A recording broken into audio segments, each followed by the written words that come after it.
Okay, welcome back to the Sound like Raised Brian Hunting Griffin. Podcast. Even with the interruptions and the corruptions and all the things that we got going on today, we want to thank you guys because the podcast continues to grow. We've had lots and lots of people have responded to the reviews. The next thing that we're going to ask for you guys to do is share it with a friend. If you got someone that you know likes hunting, let them know about it, and hopefully we'll continue to grow this thing. It's been fun. What the other one, do not hesitate. Send in your topics because we're making a big list and we might not get to them right away. Some of them we try to do, all of them we try to do in a timely manner. So thanks again for the reviews. Thanks again for sending in topics that you guys have. Share it with friends. We sure appreciate it. But today, Reviews are good too, as long as they're 5-star. yeah. Don't go undercutting us. If you don't think it's 5-star, then just If you keep it to yourself. Yeah, It's all if you good. don't have something good to say, just don't say it at all. You Yeah, know, I mean, exactly. no. You can tell us. Send us a message if we really offend you or say something wrong. Send it to us, and we'll try to see what we can do. Not saying that we'll change the way, because we have an opinion as well. We're kind of like assholes. Everyone's got one, you know. So Now Nick's got to mark it explicit. anyhow, long story short is today we're going to touch on a pretty it's a heated topic, without a doubt. Because when you start talking about a hunter or talking to a hunter about the ground that they're going to have to hunt, it becomes very tight-chested, meaning they're going to hold it close and do everything they can to protect it. So today, that's what we're going to talk about is, are we losing ground? And what I mean that is, are we losing ground as far as hunting goes? And if we are, how are we losing it, or why are we losing it? And what can we do to change it, if anything? Or is what we hear where all the ground is going, is that true? Is it actually, because, and I'll start with throwing this out there. I can't tell you how many people we get that write in that say, I can't find a place to hunt anymore. Now, I'm not going to put what they put on the end of it because there's a multitude of reasons. One is it's all leased up. Another one is the outfitters. Another one is television shows all have it. Another one is no one will give permission anymore. I mean, there's a whole list of things that go behind that, but I can't find a place to hunt anymore. That's what we're talking about today. And so anyhow, who wants to start with the brainchild? As far as the permission one goes, I think that to take a stance on it, the reason that is going away faster is because we don't, and I'm saying we, not myself, because you've taught us to leave it better than you found it, but a lot of us as hunters leave it worse than they found it, don't take care of it like they should,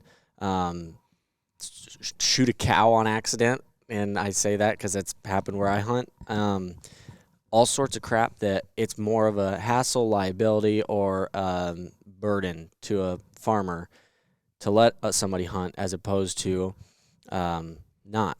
So part of the reason as to why it's becoming harder to find more and more land to hunt and knocking on doors is because of us. So Meaning the hunter. Yep. That because takes the hunter himself. Yep, a hunter. Or herself. Just hunters as a whole. So that means you need to look in the mirror and ask yourself, last time when you went out there, did you leave the trash or did you pick somebody else's up? So for that specific one, that's my stance on that is it is getting harder, but it's our own doing. So, but you can still do it.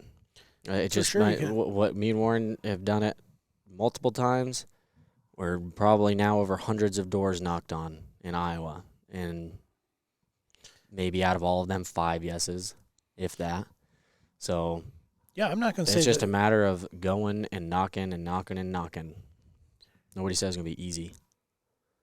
I think that, well, one, I'd be curious to ask this, just thinking of hunter numbers as a whole.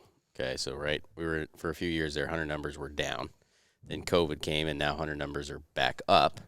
So maybe that could have a contributing factor. But I guess this would be my question. So if you look back to, I think it was like the mid-'90s or the late 90s, that was when the most hunters were in America. And I'm going to ask you to speak to this because I was 5. So I don't remember all that clear. What was getting permission like back then? Like, was it one of those deals where you could go knock on 10 doors and you were going to get 8 yeses? Now, I know that we were in Montana, so that was a big my question is this: is it really all that different than it used to be, or just social media makes it way more prevalent and it seems that way? So like on the East Coast when you live there, because I remember you guys had hunt clubs and stuff. So why did you have hunt clubs if it was so easy to just get permission anywhere? It wasn't, and so I would answer that question with, I don't think it's relative, meaning it's just like it was in the '80s. So in the '80s, I lived in Virginia. Okay, so I lived in in an urban area, and I don't know anybody, and I'm knocking on doors, and I'm probably in the same percentage, Easton, that you were. I don't know if it was 95. That might be an exaggeration, but I knocked on a lot of doors without getting permission. Then someone would say yes. And then what you have to do is try to take care of that and harbor that closely. And I mean that by the relationship you build with that person is not about just showing up once a year for the day that you want to go hunting. It's about a relationship so that they invite you back. They want you to come back. However, the other thing that happens there, though, and I didn't pay a dime for those grounds, but the next guy that knocks on the door might not get permission. Someone's already hunting here. Oh, well, does that make the person who got permission first wrong or bad? They're not paying anything. They just knocked on the door first. Right. So to answer your question is, no, I think that, and it's very similar to what I say is going on with CWD and EHD and all these other things that you see happening now seems way more prevalent. Meaning, like, we see EHD breakouts and it's like, oh my gosh, all the deer are going to be dead, or CWD is here. That has been there since I was a kid and I was hunting. We just didn't hear about it. Because we didn't have a way the only people we could talk to is the people that were our neighbors or a few other hunters that you would see in this local sporting goods shop. Yep. Other than that, we didn't know what was going on the other side of the mountain, especially on the other side of the state or on the other side of the country. Now, I can tell you what's going on in the state of Washington. If someone pisses the wrong way and pisses someone off by doing that, and it makes it into social media, I can not only know what's going on, I can have a comment about it in the next 35 seconds. And so now I'm part of that. Well, I saw a really interesting newspaper article from like the 70s the other day or something like that. And it was basically every single thing, not hunting related, but every single thing that people are complaining about today. Worst president we've ever had. A gallon of milk is 50 cents. A gallon of gas is 45 cents. The whole economy is going to crash. All of every single thing that people the exact same problems that we all complain about today. It was exactly the same 40 years ago. I think it just seems to me like it's just so the information is just so much more prevalent that we look at some of these things. And now I would say I think Montana was quite a bit different for getting permission, was it not? Well, the big thing about Montana is, as opposed to Iowa, which we were just looking up, Iowa's got like 1% of the ground is public, and not all that is huntable public. Montana is like 60% or 70% is public land that's open to hunting. You also have a state that when we lived there, I think there was 600,000 people? No, it was just under 1 million. Well, they just crossed 1 million not too long ago. I think it was quite a bit less when we first moved there. I'm telling you. Okay, but so either way. And then the land mass, though, is twice the size of Iowa? Or 2.5. It's huge. Yeah, so your density of people overall for sure. So it wasn't as big of, I don't want to say it wasn't as big of an issue, because it still was, because a lot of your public lands are not as good a hunting ground. The state doesn't own them. The big one that comes up out there is a lot of landowners are able to buy land or rent land, I guess you'd say, from the state for cattle, which ties up land that is actually public, where you can't get to it, because there's most people that don't live out west won't understand that, but there's no checkerboarding, meaning you can't step from one square to another square if crossing. You can't cross the corner. And so as all that a landowner has to do is own a handful of sections, and then all these other sections are not huntable anymore, even though they belong to the leases, state. Though they own the property. It's just surrounded by the way it's broke up. Exactly. It allows them to add to or they could own the borders of a 60,000 acre piece of public, and as long as they have those borders, then there's no way for them to get to that. Right? Here's what I would tell someone to go do. Anyone who, and I'm not advocating OnX or HuntWise or Hunt Maps or whatever anyone is, take one of those, go look at the state of Iowa. Go look at the state of Montana or Wyoming, Idaho. Those are a few that I know that they're big. Find some of your bigger ranches, and you'll find that even a 50,000 acre or 100,000 acre ranch, they only own like 25, 30, 40,000 of those acres.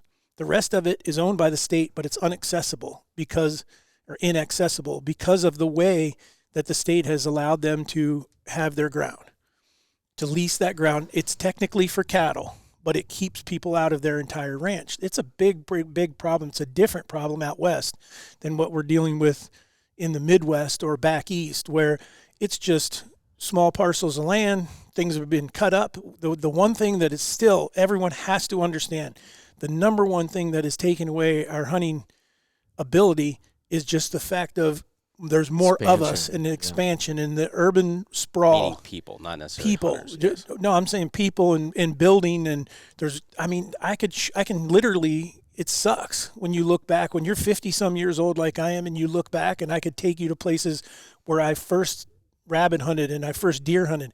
There's a 7-Eleven on. And there's no possible, I can't even show you a tree of what it was like. What was your permission percentage out there though?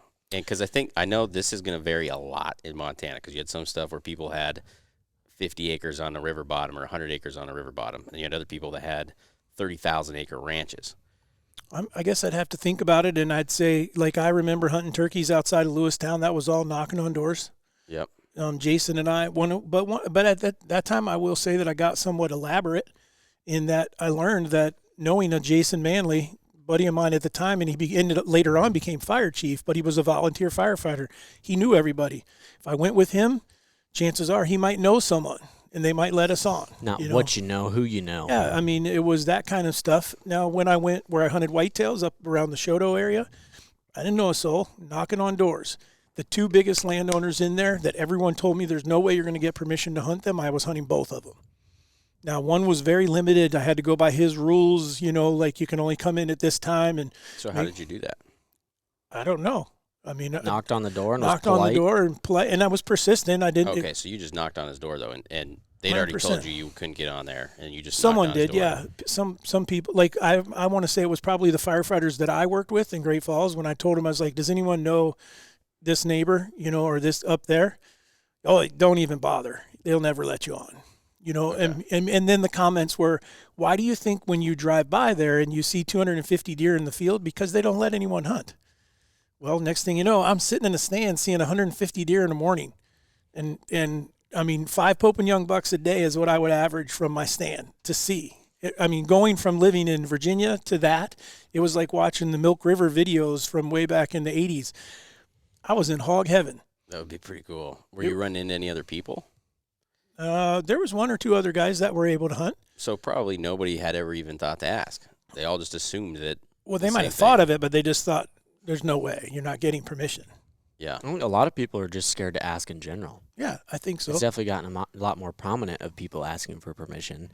But I think people make it sound like they've lost so many opportunities to get on land because so many more people are now doing it.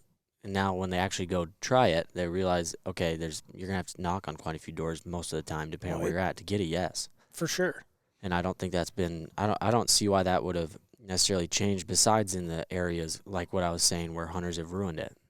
So I know I don't know how me and Warren got permission on the one we did because he was fed up pretty much with – like he was – granted, he does talk a lot, but he – was telling us all sorts of horror stories, like, I didn't really want to let anybody else hunt here kind of thing. And now he lets us hunt the most out of all of his land. So that's, I don't know why he said yes to us, but I mean, my point is that there's plenty of reasons for them to be saying no. Don't give them another one. Well, that's the thing is I didn't know some of these landowners that I ended up hunting on. I didn't know them at all. Yet I know people who own land that told me I couldn't hunt.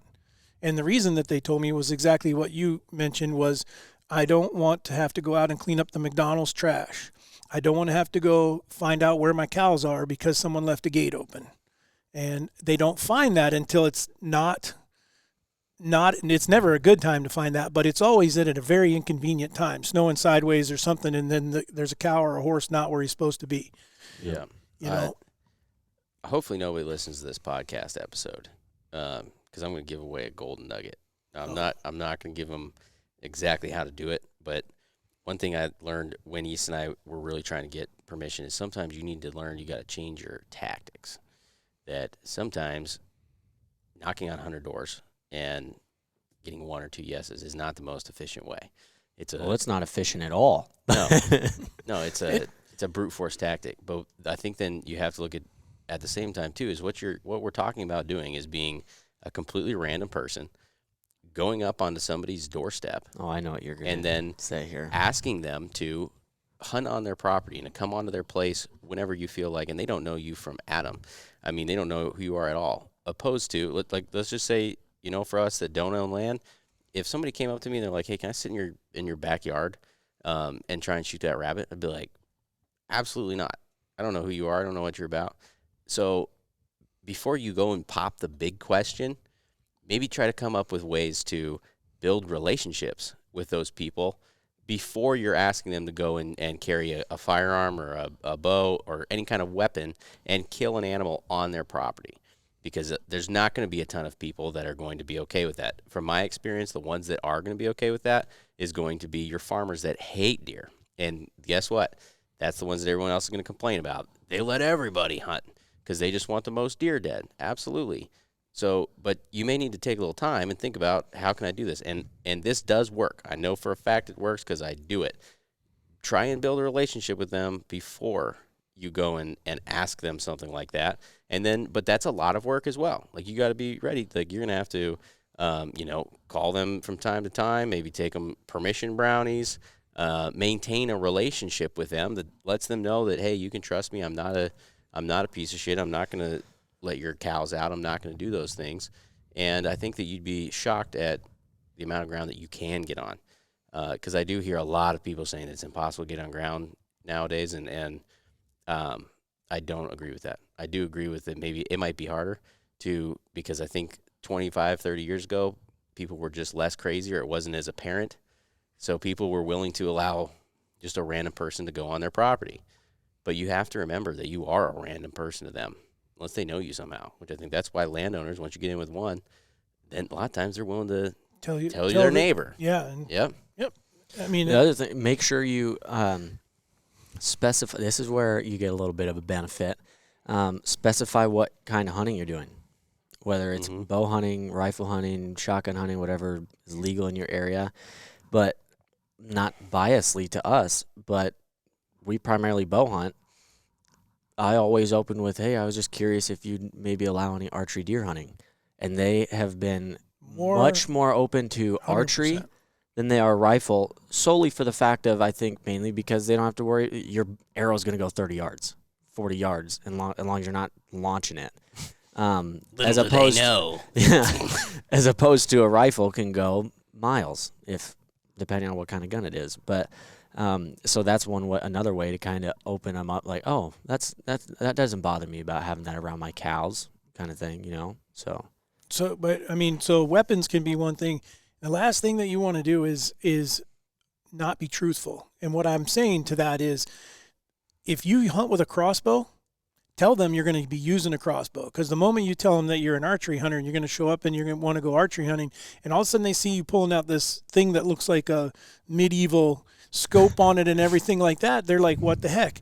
The other one that comes along with that is when you ask for permission, you're asking for you. Mm-hmm. Or or include your family if that's what you want to do, or in the best case scenario, Warren talked about whoever's with you, or if you want, the secret tactic is, I don't care if you got to borrow a kid from the neighbor, take a little kid with you, because it will open the door a lot of times. People will, and mine was, I had you guys, and I did want a place to take you guys hunting, and so you'd go with me, and oftentimes it was, sure, you guys are more than welcome to go hunting. Yep, and for the main demographic that's listening to this, you guys are going to have the hardest time getting permission.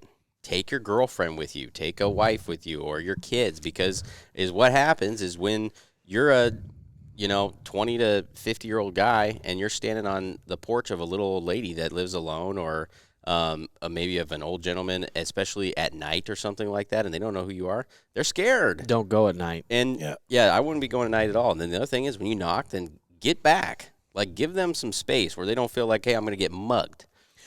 So But let's get back to because I think we've covered some of this and it's Well, that's one facet is they're Yeah, saying it's still possible it's to still get permission. possible to get permission. Absolutely, and you can, and it's not like one and piece. it's still You can get- happening today. Yes. Meaning we know people, including parts of ourselves, that have gone out and found permission within the last year or two in the state of Iowa, even when so much ground is leased up, so much ground is owned, so much ground is not public, so much ground has been built on. There's not as many places to ask. Doesn't matter. You can still, if you do it right, you can still find a way to hunt it. Yes. Let's talk about what's changed with public. What about public? So nobody talks about this. This is what I find is interesting. Is everybody wants to talk about how all the ground's gone and this and that. Well, what's been a major thing that's changed on public ground in the last really prevalent 10 years? You talking about the mobile hunter? No. Or what? Oh yeah, being able Freaking to Onyx. access, find it. Oh, you Onyx, can find it really hunt easily. stand. Yeah, before I remember as a kid, you coming home with books. Oh yeah. And I remember going to Fish and Game because I loved looking at all the animals they had in there. And they had the getting, rolling maps and stuff. Yeah, and and That was we a would lot see, of fun. And you could buy 5 maps at a time from the block manager. and you could push the button on the And screen in there, and then all the teach you Indians something. would come up on there. And stuff. Yeah. It was an Yeah. experience to go there. I I remember wanna that go as a back kid too. now, almost. But I remember going in there every year, and you'd get the new. I think maybe it was like, what's their program out there for block management. block management stuff. That so now you eliminated how many people that weren't willing to go through the effort of going to the Fish and Game headquarters every single year. Right away, you're going to eliminate a huge amount of your out-of-staters that they're only going to go to what they know. So you were able to find tons of ground that was really good stuff that nobody else was on because nobody else was putting in the time or the effort to find that. Now you can find it all on your phone in 10 seconds. There's nothing else that gives anybody an advantage over anyone else. Onyx has them even, like you can download what I was having to go physically get and put it right on there. You can use it as a layer. Right. And it tells you where it is and what it is and stuff like that. So I think Ban that's something- Onyx. That's a joke No, because I I'm- need it. I have a lot of pins I'm on there. I was a big fan because I can tell you one of the things that went on. Now, this is a different situation because it's illegal. But there was land that opened up when Onyx came out. There was public land that I was able to hunt that I had not hunted, even though I had hunted right next to it because the landowner had fenced the ground and he had cut himself out. he cut him out, cut a big chunk of the public land onto his property. Oops, just gonna make a turn here. Yeah, and so then one day when I show up and I've now got this tool in my hand that says, okay, I'm legal. Not only am I legal here on his side of the fence, I'm legal for another 250 yards on this side of the fence. I still think though you'd have to be pretty careful with that. Yeah, for sure. But Just I mean, trusting technology enough that it didn't glitch or Well, that's what I think. or Onyx or Hunt Map or whatever they're called. Is accurate down to that amount. I think or Dad's talking about stuff where it's a big enough Difference that that it's not definitely- questionable. yeah, this wasn't a few feet. Yeah. You know, this was in the middle of it. But okay, but I guess the controversial thing that comes out of this all the time is what we keep hearing people labeling why there's less ground. Let's tackle one of the big ones, and because there's a couple. One is outfitters. Okay, if you're going out of state, chances are you want to go through an outfitter. If you live on the East Coast or down south and you go to Harrisburg and you want to go on an elk hunt, you're going to do it one of two ways. You're either going to do it yourself, and the chances are you're not going to hear an elk. You're not going to see an elk. You're going to see a whole bunch of other hunters. You're going to put it yourself in a place. You're going to spend way less money, which, great for you, but you're going to have an absolutely, I don't want to say you're going to have a miserable hunt because killing something isn't about that. It still may be fun. Unless you get lucky and find a spot or Yeah, know somebody that can get you somewhere that's Yep. off the beaten path. But that's one way of going about it, and and eventually you will probably figure it out. Well, I think, though, is what you're talking about there, though, too, is now if you're from the East Coast or from somewhere else and you're going on your first elk hunt, in my opinion, especially if you're doing this on your own, you're not giving yourself a good environment to learn. You are going to the most difficult possible scenario to try to learn how to elk hunt. So now instead of dealing with an elk that may behave appropriately when he's called to, Well, he's already been called to by 473 other dudes. So when you call to him, you sound just like those other dudes, and you're trying to get yourself to do the most difficult thing that only those guys that have spent a ton of time and figured out those little tricks are able to pull off over and over. In my opinion, you'd be much better off giving yourself a solid base of information from learning from somebody that knows what they're doing before you go trying to do the most difficult thing you can. So, I've been on all facets of this. I grew up in the East, and I dreamed of going elk hunting. Had no clue how to start, how to even, and I didn't think I could ever afford it, because even to go just do DIY type deal still going to cost a couple $1,000 because the tag alone is $1,000 and fuel and everything else. And I was like, I'll never be able to afford to go do that. Later on in life, I ended up living out there. And then later on in life, I ended up doing some guiding and outfitting myself.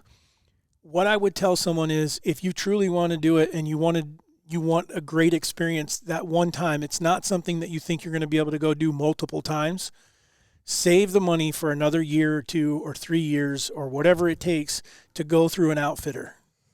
Do your homework. Find the right outfitter. Like what you're talking about, find a place that doesn't overtake the hunters, because outfitters will do that too. They'll hunt something way too much. Understand that some of them might be on public ground, but like a New Mexico public ground elk hunt, still good. Public land in Montana, still good if it's in the right places. But there are places that and so you still have to learn. But I would tell someone, spend a little more money that first time to get that experience and understand, and then start looking at doing your DIY stuff. Yeah.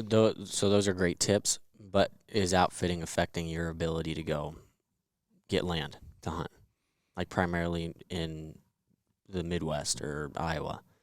In the Midwest and Iowa, I don't know that I can say that. Are outfitters affecting the ability to get land? Well, the moment that there is one, there is an effect. Is it a large enough effect that it's really affecting me?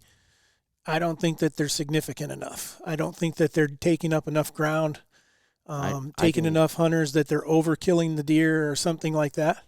I can think of 2 off the top of my head that I hunt near or have hunted near, one being Warren just told me that it's a lot more than I thought, but has a ton of land. And then the other one, from what I know, has quite a bit. And, I mean, granted, I don't go over there to that section because I know that they're outfitting it or whatever. But at the same time, I haven't had any issues getting the land that I'm hunting now that is near it. So it's not like it's completely – I really don't think it's affected me all that much. I've been able to find land still. Here's the one thing that I learned a long time ago, and I learned it in Montana because there was a gentleman that I talked to about hunting, and he said no. This was a no that I got. And then it come to find out, he said, I'm saying no because we work with an outfitter. And so I'm in the boat of, oh, well, outfitters have all the ground and I don't get to hunt here. That gentleman wasn't going to let me hunt there regardless. I didn't know him or anything like that. It didn't matter whether the outfitter was paying him or someone else was paying him. He was only going to let someone hunt there by paying him.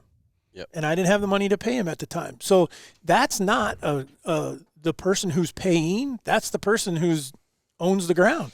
Well, and if that's their choice. So I think another thing that gets – so one, that's really good to put in perspective that a landowner that knows that they can make money from the deer hunting or the elk hunting or whatever the hunting may be, the chances that they're going to ever let anybody be going on there for free is probably not very good.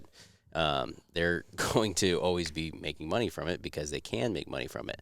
The thing that I think the next part of this that everybody says is, well, they make the prices so crazy for everybody else that no one else can afford to go lease property or anything like that. Well, this would be my question to you from a business perspective. It's not going to be, they're not going to make any money.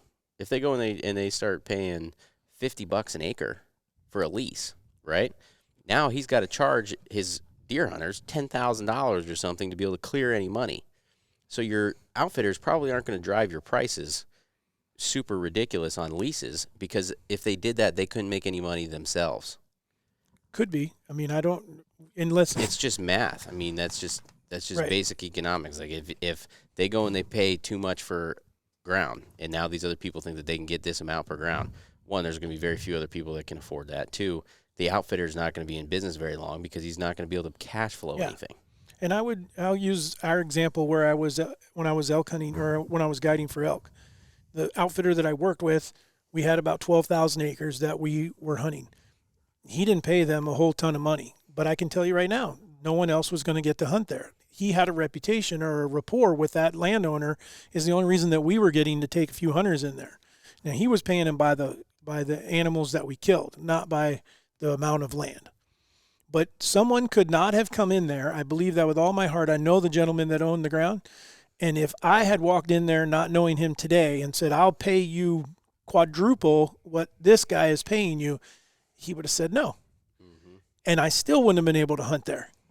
Yep. I mean, it's just, that's the whole thing is that a lot of this we just want to blame.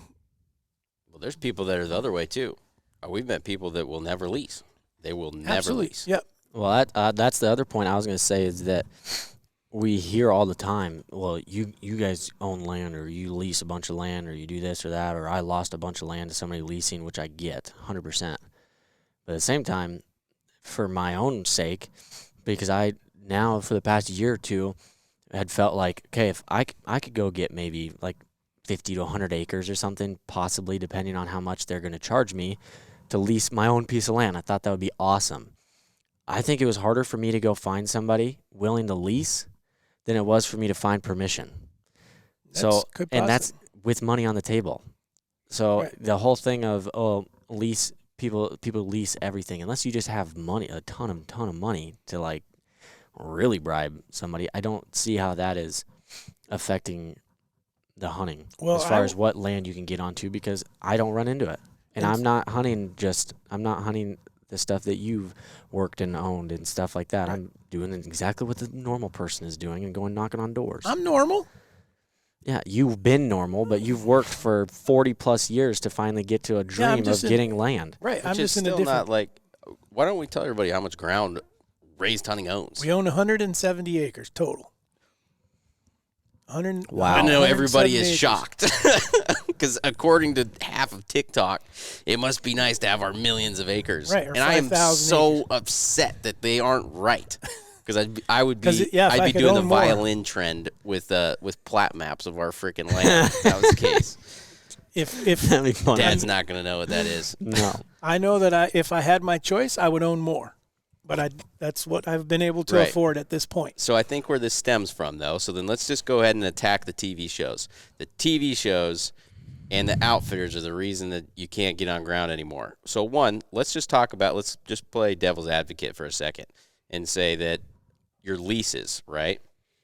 So I guess who started doing leasing ground? When did that start happening? I feel like it's been going on. Well, I can tell you. Started with farming, probably. Well, I mean, I can tell you that I belonged to a hunt club back in Virginia. That would have been in 87 or 88. Did they buy that ground or did they lease it? No, they leased it. Okay, so they were doing it then. And when I say they, it was a guy that went out and he found multiple places in multiple counties and leased the ground. Then you basically belonged to a hunt club. And I don't know how many of us were in the hunt club, never met the other guys. Everybody pays something to be in the club, and then they got access to all this ground. Yeah, okay. Yeah, and you would call him, and he would tell you, okay, this piece of ground is open.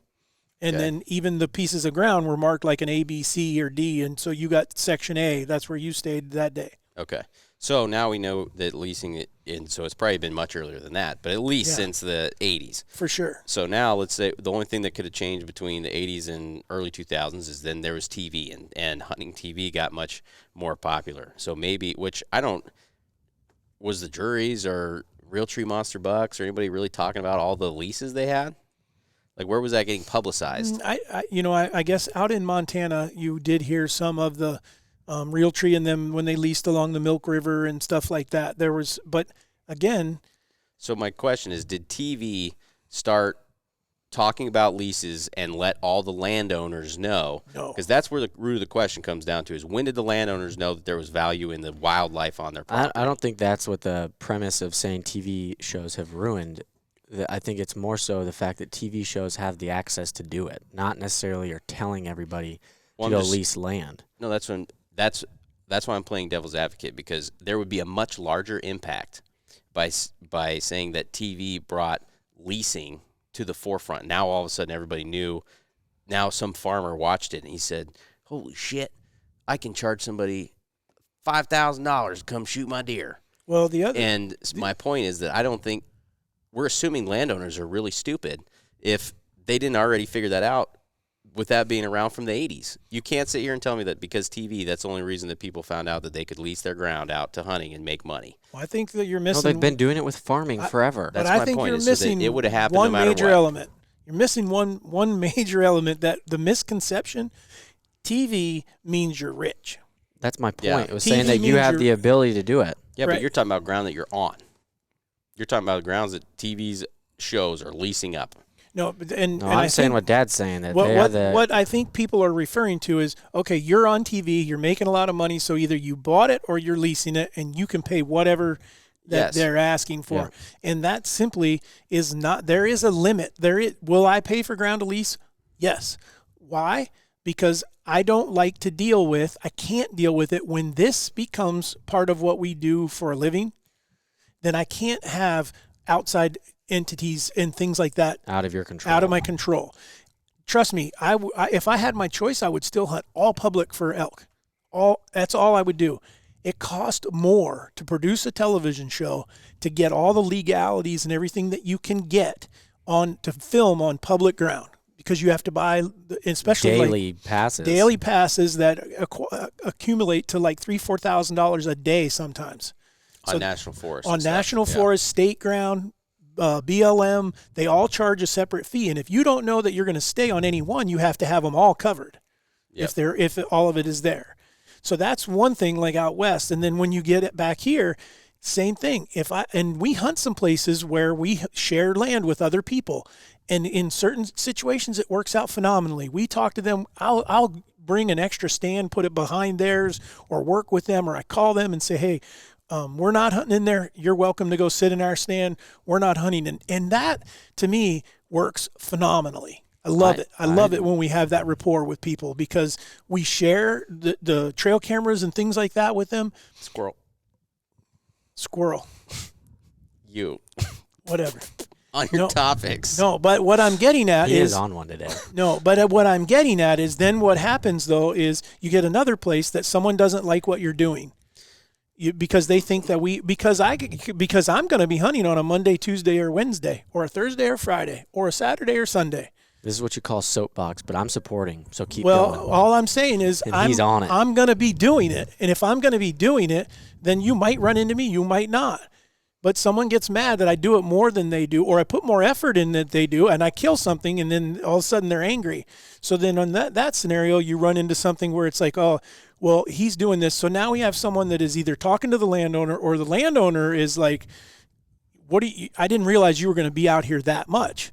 When you lease the ground, they understand you're coming. And I am like way more upfront with people than I ever was, because I've been through enough of it to be able to say, this is what I'm doing. This is a business for me.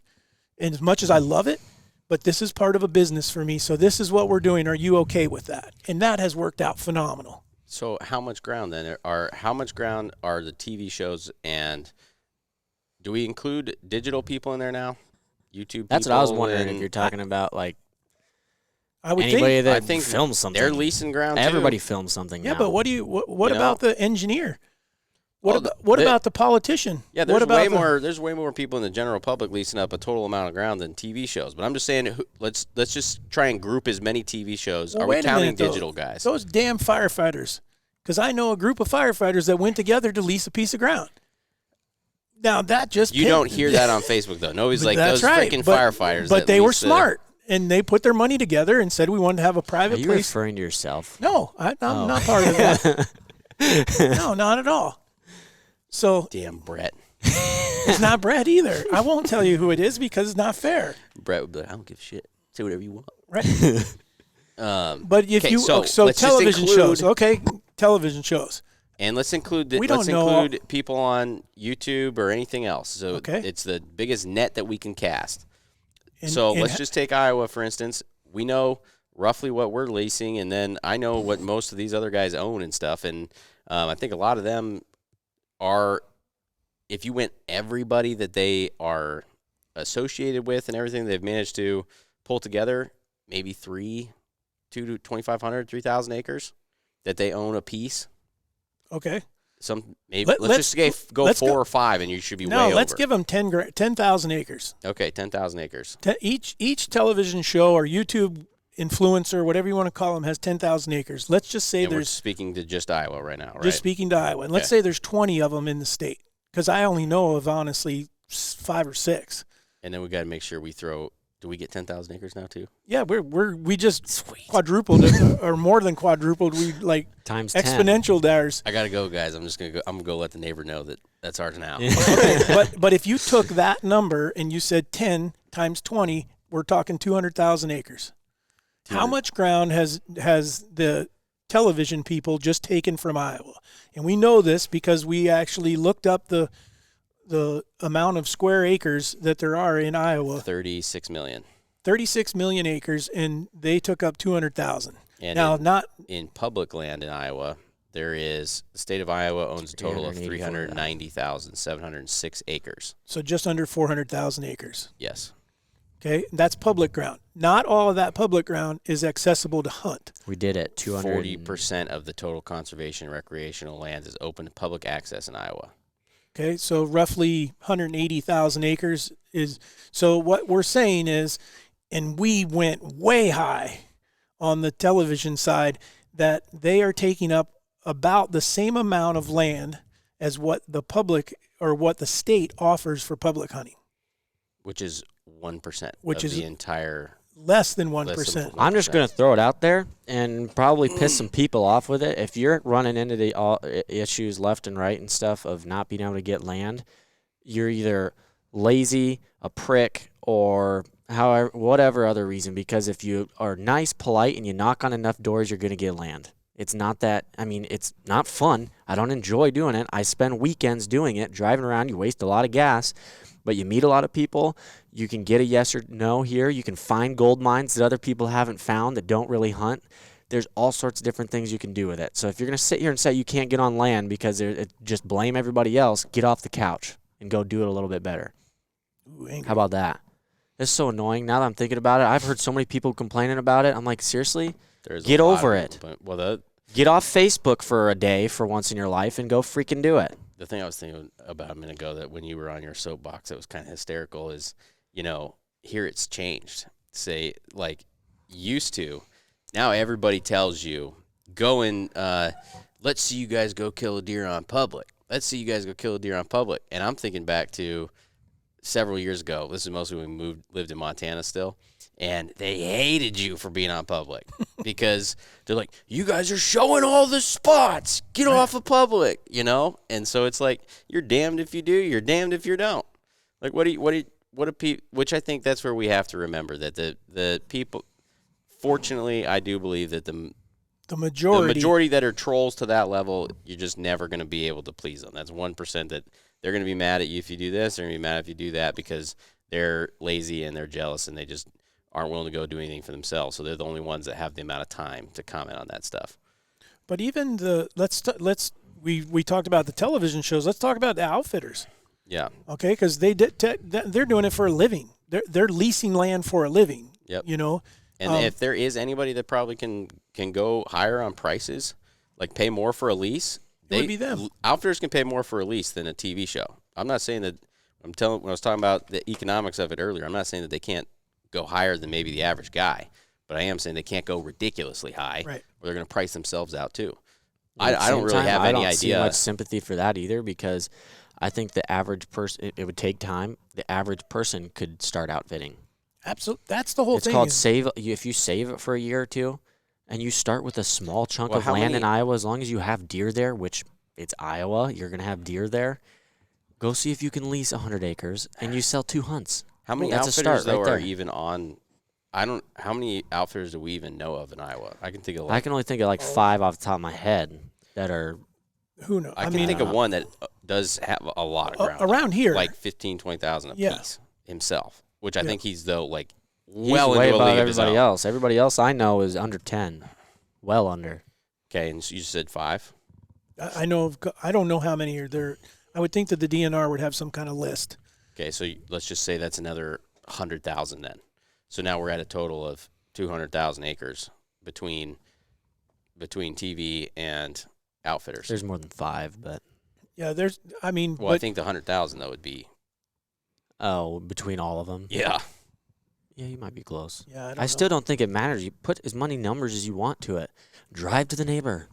Holy cow! All I'm saying though is this is where you're going to get an argument. Is people are going to say the reason the land prices are up and that leases are up is because they see it on TV and that increases the value of it. Which I'm telling you right now, when we start getting into land prices, there is nobody with TV shows either that are buying, at least from the money they're making from their TV show, that is buying ground at $7,000 Oh an no, acre. they have an alternative income somewhere. Yeah, so the people that are launching the prices up that high are not people that are on Go to the White House. TV. Complain to them. This isn't our fight to fight. Go to Biden. We don't want him to fight anything. Yeah, well, if you'd get in the ring, maybe we'd have some issues solved. Well, I think that we He's have. got to make it there first. I hope that people are hearing us that we're Let's not. just talk about Democrats now. We're not making fun of. There definitely is less opportunity than there was. There always will be. It'll always keep going that way, provided the number of people keep expanding and they keep changing laws and things like that. The one thing that people don't seem to realize that we probably lose more ground to the farmers out here that are mowing down the trees to make their fields where they go farther, and that's permanent. Yeah, that's not going to. Once they massive reconstruction there of some timber that's going to take years and years and years to come back. Absolutely. Which I don't know how you'd ever stop that though, because leases anything, you'll never be able to pay them enough to be able to match the amount that they can make from farming. Yeah. Nor can I be upset with them for trying to make a living. That's their Their business. That's their livelihood, business. Yeah. So I have to deal We've with lost it. quite a few that have been. They've just Place taken where you out. killed your first deer. That's the first one I thought about. That was the That place is useless now. Absolutely. There's no timber left, but at the time it was fantastic. Like I said, that's not to the same degree of what I'm talking about, like a shopping mall being in Virginia. Yeah. But it's the same thing. Yep. It's a place you used to hunt, can't hunt. Honestly, we still have permission to hunt there if you want to go sit out in the middle of the field, because now it's a field. There's all sorts of things that are going to come into play to give you a lower hand or diminish the chances of you finding somewhere to hunt or do this or do that. And that's with anything, though. So if you are with anything. Yeah, exactly. So if you're committed enough, if you want something, you got to work for it. If it's as simple as I want to be able to go sit in a tree stand, okay, if I have to default to public. Everybody can do that. If I want something a little better than public, which sometimes it's worse than public, depending on how many people get a hunt there, but it's as simple as literally saying, take some gas, put it in your vehicle, and drive around and knock on doors and get tired of talking to people because you're going to talk to so many. Everybody has that opportunity to do too. Everybody can do that. I think it's anything where you want the results that the top 10% get or the top 1% gets, you're going to have to put in the work that 90% won't. Same thing with everybody with money. Oh, those people got lucky. Okay, then you guys have spent no time ever seeing anybody that didn't inherit a trust. The chances that they got lucky and made a fortune is very minuscule. You got a better chance of killing a 200-inch deer. The chances, which is 0 for me. So, all right. Yeah. So basically, it's the same argument that people have about money, about literally anything in life. You could blame those guys because baseball players and football players and basketball players and country singers and all that like to hunt, they buy ground, they lease ground, they go with outfitters. I do not get mad at them at all. Put it on TV and everywhere else. I am jealous of them because they get to buy all that land and they get to play a sport for a living. I wish I was that talented, or maybe I could have been, but I highly doubt it. So I have no issue with people doing that. You know what? You got a talent in life and you got to get paid millions for it. Go do it. More power to you, man. And go hunting if you like to. Actually, I kind of support it. I like when some of those big names hunt because, and especially if they do it well or like they present themselves in a good way, it gives hunting a good look and a good light. Absolutely. In my opinion. Good representation. Yep. What did we miss anything? Did we miss any, I think we covered enough stuff where by the time this is all done, it's only going to be like 12 minutes long after he cuts out everything that he's got to cut out. We only went on a couple ones. Yeah, but they were big ones. You're the one that started it. Started It's the whole explicit thing in the off, first 2 man. minutes. Okay. So then there might as Whatever. well just be no holds barred. Okay. Well, there you go. There you have it. There's our opinion, and I hope that you can understand that our opinion is coming, at least from me, comes from every walk of it. I've been the kid that didn't have a place to hunt. I've been someone who was making some money but still couldn't afford it. And then I've been someone that finally got into a position where I could own a piece of ground. And I'm not going to apologize for that, and I don't think I should have to. And like I said, if I had my choice, I would own more. I mean, that's my thing. You know, some people buy cars, some people buy stocks, some people buy boats or vacation places. Mine would be to own ground that I can go out and do what I love to do on and take my family to do it. So anyhow, with that being said, Should have bought Bitcoin 2000. You did a whole bunch of it. yeah, well, I didn't know what a coin bit was, so. He doesn't know what an ethnicity is either, so. It's an ethnicity. Okay, these guys. It's an ethnic ascendity. All right. So anyhow, long story short is we sure appreciate you guys. Again, like we said at the top of the show, reviews, let your friends know. Send them if you can share this with them, do it. We're just trying to grow this thing as best we can so that we can keep talking about these topics. And we're moving toward here pretty quickly. We're going to start bringing some guests in. So if you got guests that you think would be a good person for us to interview, let us know who that would be. But other than that, you or guys. Maybe we should interview you. Yeah. Provide us a compelling reason why you guys would be a good person to have on the podcast. We can do that. All right. Thanks again. We appreciate you guys, and hopefully you guys are out killing some stuff. So send us your pictures. That's maybe one of the biggest ones. We love sharing the stuff on social media and just sharing the stories. I feel like we are way more in touch with people now. We're talking to more people and things like that because you guys are sending in photos or stories and things like that. So thanks again. We're out.